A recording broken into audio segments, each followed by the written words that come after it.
Hello guys, ఎలా ఉన్నారు? మన లైఫ్ అనేది చాలా అడ్వాన్స్డ్గా మారిపోయింది. చేతిలో ఉన్న ఒక స్మార్ట్ ఫోన్తో ప్రపంచం మొత్తం మన గుప్పెట్లోకి వచ్చేసింది. ఆన్లైన్లో షాపింగ్, బ్యాంకింగ్, ఫ్రెండ్స్తో మాట్లాడుకోవడం, ప్రపంచం నలుమూలల వార్తలు తెలుసుకోవడం అన్నీ ఒక్క క్షణాల్లో జరిగిపోతున్నాయి. టెక్నాలజీ మనకి ఎన్నో ఫెసిలిటీస్ ఇచ్చింది. మన లైఫ్ స్టైల్ని చాలా అంటే చాలా ఈజీ చేసేసింది. కానీ ప్రతి కాయిన్కి టూ సైడ్స్ ఉన్నట్టే ఈ డిజిటల్ ప్రపంచానికి కూడా ఒక చీకటి కోణం ఉంది. అదే సైబర్ క్రైమ్. బయట ప్రపంచంలో దొంగతనాలు, మోసాలు ఎలా జరుగుతాయో ఈ ఆన్లైన్ ప్రపంచంలో కూడా అంతకంటే ప్రమాదకరమైన, అదృశ్యకరమైన నేరాలు జరుగుతున్నాయి. వీటి బారిన పడితే డబ్బులతో పాటు పరువు, వ్యక్తిగత జీవితం కూడా ప్రమాదంలో పడే ఛాన్స్ ఫుల్గా ఉంది. ఈ రోజు మనం ఈ సైబర్ క్రైమ్ అంటే ఏంటి, అది ఎలా జరుగుతుంది, అండ్ రీసెంట్గా చాలా మందిని భయపెడుతున్న కొన్ని కొత్త రకాల మోసాల గురించి డీటెయిల్గా చెప్తాను. ఈ వీడియో జస్ట్ టెక్నికల్ మ్యాటర్స్ గురించి మాత్రమే కాదు, మన జీవితాలకు సంబంధించిన ఇంపార్టెంట్ ఇన్ఫర్మేషన్ గురించి కూడా. ఈ వీడియోని లాస్ట్ వరకు స్కిప్ చేయకుండా చూడండి. కొన్ని భయంకరమైన పనికొచ్చే విషయాలు చెప్తాను. ఓకేనా? అసలు సైబర్ క్రైమ్ అంటే ఏంటి? సింపుల్గా చెప్పాలంటే కంప్యూటర్లు, ఇంటర్నెట్లు అండ్ అదర్ డిజిటల్ డివైజెస్ని యూజ్ చేసి నేరాలను చేస్తేనే దాన్ని సైబర్ క్రైమ్ అంటారు. మామూలుగా బయట ఒక వ్యక్తి జేబు దొంగతనం చేస్తే అది దొంగతనం. అదే ఒక హ్యాకర్ మీ బ్యాంక్ అకౌంట్లో నుంచి ఆన్లైన్లో డబ్బులు తీసేస్తే అది సైబర్ క్రైమ్. ఒక వ్యక్తిని పర్సనల్గా బెదిరిస్తే అది క్రిమినల్ అఫెన్స్. అదే సోషల్ మీడియాలో ఒకరిని వేధిస్తే అది cyber bullying or cyber stalking అని కూడా పిలుస్తారు. సైబర్ క్రైమ్ని మెయిన్గా టూ టైప్స్గా చూడొచ్చు. కంప్యూటర్ని టార్గెట్ చేసే నేరాలు అంటే వైరస్లు పంపడం, డేటా దొంగలించడం, కంప్యూటర్ సిస్టమ్స్ని పాడు చేయడం, ఇలాంటివి అనమాట. అలాగే కంప్యూటర్ని ఒక టూల్గా ఉపయోగించి చేసే నేరాలు అనమాట. ఇవి చాలా ప్రమాదకరమైనవి. మీ ఫోన్ని, మీ ఇంటర్నెట్ను ఉపయోగించుకుని మిమ్మల్ని మోసం చేయడం, లైక్ బ్యాంక్ ఫ్రాడ్స్, దీన్ని ఫిషింగ్ అని కూడా అంటారు. ఆన్లైన్లో మోసాలు అలాంటివి అనమాట. వీటి గురించి మీకు మళ్ళీ డీటెయిల్గా ఇంకెప్పుడైనా చెప్తాను. కానీ దానికన్నా ముందు ఇప్పుడు ఇంకా ఇంపార్టెంట్ విషయం గురించి మీకు చెప్తాను. అదేంటో తెలుసా? అదే honey trap and AI call frauds.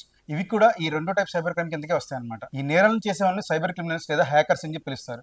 వాళ్ళు మన చుట్టూ, మన ఆన్లైన్ ప్రపంచంలో దాక్కుని ఉంటారు. మనకు తెలియకుండానే మన బలహీనతలను, మన అవసరాలను ఉపయోగించుకుని మోసం చేస్తూ ఉంటారు. ఇప్పుడు హనీ ట్రాప్ గురించి చెప్తాను. ఎమోషనల్ వీక్నెస్ ను ఆయుధంగా వాడే మోసం అన్నమాట ఇది. సైబర్ క్రైమ్ లో ఈ మధ్య చాలా తరచుగా వింటున్న పేరు, చాలా మందిని మానసికంగా, ఆర్థికంగా దెబ్బతీస్తున్న ఒక రకమైన మోసం హనీ ట్రాప్. పేర్లోనే ఉంది కదా, తేనె పెట్టి లాగి మరీ మోసం చేస్తారు.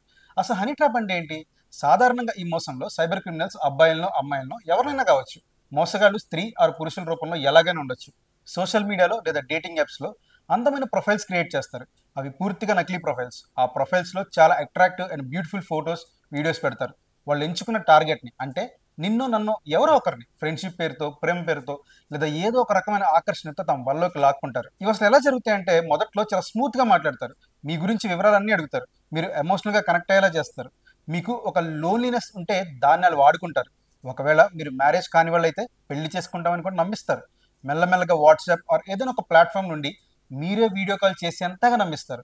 ఇక్కడే అసలు డేంజర్ స్టార్ట్ అవుతుంది. వీడియో కాల్స్ చేసేప్పుడు వాళ్ళు చాలా ప్లాన్డ్గా ఉంటారు. మీరు మోసపోవడానికి వీలుగా కొన్ని బోల్డ్ విషయాలు మాట్లాడతారు, లేదా కొన్ని పర్సనల్ వీడియోస్ పంపమని చెప్పి అడుగుతారు. మీరు నమ్మకంతో పంపిన ఆ ఫొటోస్, వీడియోసే వాళ్ళకి ఆయుధంలో మారతాయి. ఆ తర్వాత ఒక్కసారిగా వాళ్ళ బిహేవియర్ అండ్ యాక్షన్స్ అన్నీ మారిపోతాయి. కొంచెం కన్ఫ్యూజన్గా ఉంది కదా, ఎగ్జాంపుల్తో మీకు చెప్తాను, ఈజీగా అర్థమవుతుంది. రాజేష్ అని ఒక సాఫ్ట్వేర్ ఇంజనీర్ ఉన్నాడు అనుకోండి. సోషల్ మీడియాలో రియా అనే ఒక అందమైన అమ్మాయి నుంచి ఫ్రెండ్ రిక్వెస్ట్ వచ్చింది దానికి. రియా ప్రొఫైల్ చాలా అట్రాక్టివ్గా ఉంది. చాటింగ్లో రియా చాలా ఫ్రెండ్లీగా, అండర్స్టాండింగ్గా మాట్లాడుతుంది. మెల్లమెల్లగా ఇద్దరి మధ్య ఒక నమ్మకం అండ్ బాండింగ్ పెరిగింది. కొన్నాళ్లకు రియా వీడియో కాల్ చేయమని చెప్పి అడిగింది. రాజేష్ కొంచెం కకృతగా వచ్చి లేంటి నమ్మాడు కాబట్టి ఒప్పేసుకున్నాడు అనమాట. వీడియో కాల్లో రియా కొన్ని పర్సనల్ విషయాలు, బోల్డ్ మాటలు మాట్లాడటం మొదలుపెట్టింది. రాజేష్ కూడా ఆ వాళ్ళలో స్లోగా తెలియకుండా పడిపోయాడు. రియా అడిగిన వెంటనే రాజేష్ కొన్ని పర్సనల్ ఫొటోస్ కూడా షేర్ చేశాడు. వాటితో పాటు వీడియోస్ని కూడా షేర్ చేశాడు. ఆ వెంటనే కాల్ కట్ అయిపోయింది. కొన్ని నిమిషాల్లో రాజేష్కి ఒక మెసేజ్ వచ్చింది. ఆ మెసేజ్లో రాజేష్ పంపిన వీడియోస్, ఫొటోస్ అన్నీ ఉన్నాయి. ఒక అకౌంట్ నెంబర్ కూడా ఉంది. ఆ అకౌంట్ నెంబర్తో పాటు భారీ లెవెల్లో డబ్బులు అడగడం స్టార్ట్ చేశారు. డబ్బు ఇవ్వకపోతే ఆ ఫొటోస్ని, వీడియోస్ని రాజేష్ ఫ్యామిలీ అండ్ ఫ్రెండ్స్కి, ఇంకా అతని కంపెనీకి పంపిస్తామని చెప్పి బెదిరించారు. రాజేష్ షాక్ అయిపోయాడు. పరుగు పోతుందని చెప్పి భయపడి వాళ్ళు అడిగినంత డబ్బు ఇచ్చేశాడు. కానీ ఆ తర్వాత బెదిరింపులు అస్సలు ఆగలేదు. ఇంకా ఇంకా పెరిగినాయి. రాజేష్ ఆర్థికంగా, మానసికంగా పూర్తిగా కురింగిపోయాడు. అలాగే సుమతి అని చెప్పి ఇంకొక అమ్మాయి ఉంది. తనకు ఒక ఒంటరి లేడీ అనమాట, లైక్ మిడిల్ ఏజ్డ్ ఉమెన్ అనుకోవచ్చు. ఆమెకు ఒక డేటింగ్ యాప్లో అర్జున్ అనే ఒక ప్రొఫైల్ వచ్చింది. అర్జున్ చాలా మంచివాడిలాగా, ఆమెను అర్థం చేసుకునే వాళ్ళగా మాట్లాడాడు. పెళ్లి చేసుకుంటానని నమ్మించాడు. మెల్లగా డబ్బు అడగడం మొదలుపెట్టాడు. ముందు చిన్న చిన్న అమౌంట్స్ అడిగాడు. ఆమె కూడా చిన్న చిన్న అమౌంట్స్ కదా ఇచ్చేసింది. తర్వాత స్లోగా ఎక్కువ ఎక్కువ డబ్బులు అడగడం మొదలుపెట్టాడు. మా అమ్మకు ఆరోగ్యం బాగాలేదని చెప్పేసి, నేను బిజినెస్ మొదలు పెట్టాలని, నాకు ఫినాన్షియల్గా ప్రాబ్లమ్స్ ఉన్నాయంటూ రకరకాలుగా కాకమ్మ కథలు చెప్పాడనమాట. సుమతి అతని నమ్మి తన దాచుకున్న డబ్బులన్నీ ఇచ్చేసింది. చివరికి అతని ఫోన్ స్విచ్ ఆఫ్ చేసి జంప్ అయిపోయాడు. ఆ తర్వాతే సుమతికి తన మోసపోయిన విషయం అర్థమైంది. ఇప్పుడు మీకు క్లారిటీ వచ్చింది కదా యాక్చువల్గా ఈ హనీ ట్రాప్ అంటే ఏంటో. ఈ హనీ ట్రాప్ యొక్క పరిణామాలు ఎలా ఉంటాయంటే, లక్షల్లో, కోట్లలో డబ్బు పోగొట్టుకుంటారు. పర్సనల్ ఫొటోస్, వీడియోస్ ఎక్కడ లీక్ అయిపోతాయని చెప్పి ఒక భయం, లేదా అవి నిజంగానే కొన్నిసార్లు లీక్ అయిపోతాయి. తీవ్రమైన డిప్రెషన్, నిద్ర లేకపోవడం, సూసైడికల్ టెండెన్సీస్, ఇవన్నీ చాలా దారుణంగా వచ్చే ఛాన్సెస్ ఉన్నాయి. ఫ్యామిలీ మెంబర్స్తో రిలేషన్స్, ఫ్రెండ్స్తో రిలేషన్స్ తెగిపోవడం, అవన్నీ కూడా స్పాయిల్ అయిపోయే ఛాన్సెస్ చాలా హ్యూజ్గా ఉన్నాయి. అయితే అసలు ఈ హనీ ట్రాప్ నుండి మనల్ని మనం ఎలా రక్షించుకోవాలి, ఇది కదా ఇంపార్టెంట్. ఇప్పుడు దీని గురించి చెప్తాను, చాలా కాన్సన్ట్రేషన్ చేశానండి. ఆన్లైన్లో పరిచయమైన వారిని అంత త్వరగా గుడ్డిగా నమ్మకండి. మీ ఫోటోలు, వీడియోలు, బ్యాంక్ డీటెయిల్స్, అడ్రస్, ఇంకా వేరే పర్సనల్ ఇన్ఫర్మేషన్, ఈవెన్ మీ పాజిటివ్స్, నెగటివ్స్, స్ట్రెంగ్స్, వీక్నెస్, ఇలా ఏవి కూడా షేర్ చేయకండి. మీకు పూర్తిగా తెలియని వారితో లేదా వారి ప్రవర్తన అనుమానాస్పదంగా ఉంటే వీడియో కాల్స్లో ప్రైవేట్గా అస్సలు ఉండొద్దు. అంటే మీ బాడీ పార్ట్స్ కనిపించేలా డ్రెస్ వేసుకోవడం, హాట్గా రెడీ అవ్వడం, లేదా కంప్లీట్ నగ్నంగా ఉండడం అస్సలు చేయకండి. వాళ్ళు ఎంత టెంప్ట్ చేసినా సరే, ఎవరైనా మిమ్మల్ని బెదిరిస్తే వెంటనే వాళ్ళని బ్లాక్ చేయండి. వారి బెదిరింపులకు లొంగిపోయి డబ్బు మాత్రం అస్సలు ఇవ్వకండి. ఒక్కసారి డబ్బు ఇస్తే అది అక్కడితో ఆగదు. వెంటనే ఏమాత్రం భయపడకుండా సైబర్ క్రైమ్ పోలీసులు కంప్లైంట్ చేయండి.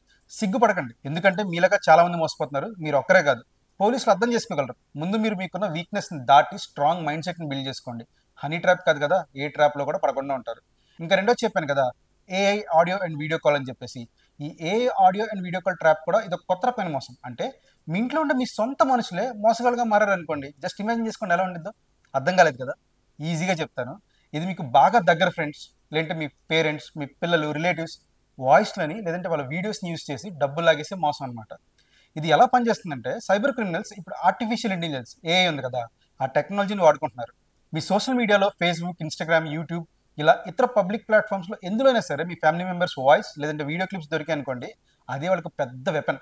వాటిని యూస్ చేసుకుని డీప్ ఫేక్ టెక్నాలజీతో అచ్చం వాళ్ళ వాయిస్ లాగానే లేదంటే వాళ్ళ వీడియో లాగానే కనిపించేలాగా కాల్స్ని డిజైన్ చేస్తారన్నమాట. డిజైన్ చేసి వాటిని మనకు చేస్తారు. ఈ మోసం ఎలా జరుగుతుందంటే, మీకు మీ కొడుకు, కూతురు, తమ్ముడు, చెల్లి, ఫ్రెండ్ నెంబర్ నుండి ఆర్ ఏదైనా ఒక తెలియని నెంబర్ నుండి ఒక కాల్ వస్తుంది. ఆ కాల్లో మీ ఫ్రెండ్ వాయిస్ వినిపిస్తుంది, లేదా వీడియోలో డైరెక్ట్ మీ ఫ్రెండే కనిపిస్తాడు. కానీ అది నిజంగా మీ ఫ్రెండ్ కాదు, అది ఏఐ సృష్టించిన డమ్మీ వాయిస్ లేదంటే డమ్మీ వీడియో. మీకు శారదా గారికి అది చెప్తాను. శారదా గారికి అర్ధరాత్రి ఒక తెలియని నెంబర్ నుంచి ఫోన్ వచ్చింది.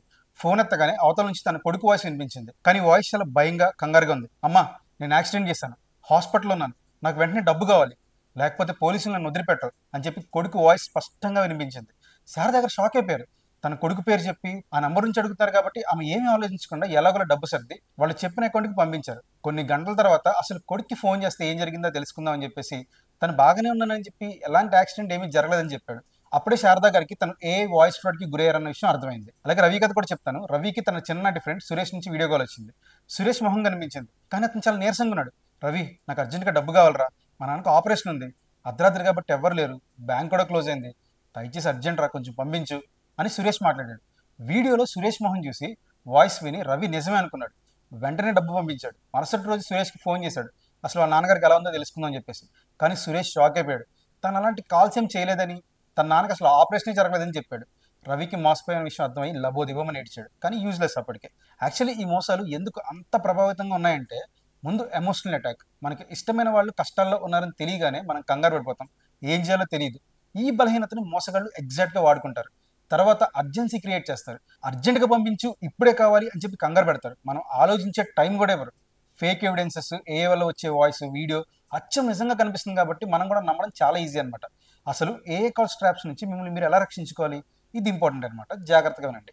మీ ఫ్రెండ్స్ అర్జెంట్గా డబ్బు కావాలని అడిగినా కంగారు పడకండి. ఎంత కంగారు పెట్టినా సరే డబ్బు మాత్రం వెంటనే పంపకండి. ఏదో నెంబర్ నుంచి మీకు కాల్ వచ్చినా సరే మీకు తెలిసిన నెంబర్కి తిరిగి కాల్ చేయండి.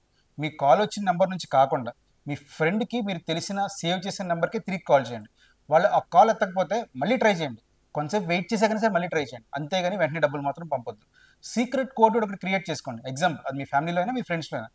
అది ఎలా అంటే, చిన్నప్పటి నుంచి మీకున్న ఒకటి ఉంటాయి కదా, లైక్ పాత స్కూల్ పేరు, చిన్నప్పటి నీకు పెంచుకున్న పెంపుడు జంతువు పేర్లు, ఇలాంటివి అడగండి. ఇలాంటి క్వశ్చన్స్ అడగండి. ఇలాంటి టైంలో నాకు ఫుల్ టెన్షన్ ఉంది, నెట్వర్క్ లేదని చెప్పి వాళ్ళు కహానీలు, కాకమ్మ కథలు చెప్తారు. అయినా సరే ఆ క్వశ్చన్కి ఆన్సర్ వచ్చాకే మీరు నిజమైన కన్ఫర్మ్ చేసుకున్నాక మాత్రమే హెల్ప్ చేయండి. ఎందుకంటే ఆ కోడ్ వర్డ్స్ని అంత ఈజీగా డీకోడ్ చేసి సరైన సందర్భంలో సరైన ఆన్సర్ని చెప్పలేదు. మన ఇంట్లో పెంచుకున్న మొదటి కుక్క పేరు, లేదంటే లాస్ట్ బర్త్డేకి అసలు నాకు ఏం గిఫ్ట్ ఇచ్చావు, ఇలాంటి క్వశ్చన్స్ అడగండి. ఏకి వివరాలు తెలియదు కాబట్టి ఈజీగా దొరికిపోతారు. అనుమానాస్పదంగా ఏ మాత్రం అనిపించినా సరే, కాల్ మాట్లాడే వ్యక్తి వాయిస్ కొంచెం డిఫరెంట్గా ఉన్నా సరే, లేదా నెట్వర్క్ ఇష్యూస్ అని చెప్పి చెప్తున్నా సరే, అస్సలు మీరు ఏమాత్రం టాలరేట్ చేయొద్దు. ఒకవేళ మీరు కానీ మోసపోయారని తెలిస్తే క్విక్గా సైబర్ క్రైమ్ పోలీసులకు కంప్లైంట్ చేయండి. 1930 హెల్ప్ లైన్ నెంబర్కి కాల్ చేయండి. హనీ ట్రాప్స్ ఏ కాల్స్ ఫ్రాడ్స్ మాత్రమే కాదు, సైబర్ క్రైమ్లో చాలా రూపాల్లో ఉంటుందన్నమాట.